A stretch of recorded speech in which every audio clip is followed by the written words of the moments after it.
வித்தகன் அல்லாவின் உத்தம தூதர் நபி இத்தரையோர் குறைத்த போதம்.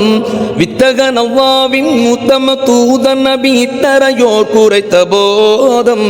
சத்திய இஸ்லாத்தின் முத்தான கொள்கையின் சொத்தாக கிடைத்திட்ட வேதம். சத்திய இஸ்லாத்தின் முத்தான கொள்கையின் சொத்தாக கிடைத்திட்ட வேதம். இறைவன் ஒருவன் என்ற இனிய கொள்கையை மறையாய் கொண்டது இஸ்லாம். இறைவன் ஒருவன் என்ற இனிய கொள்கையை மறையாய் கொண்டது இஸ்லாம்.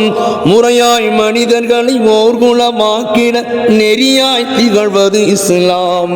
முறையாய் மனிதர்களை ஓர்குலமாக்கிட நெறியாய் திகழ்வது இஸ்லாம். தீனோரே கேளுங்கள், திருமறை வழி வாருங்கள். தீனோரே கேளுங்கள், திருமறை வழி வாருங்கள்.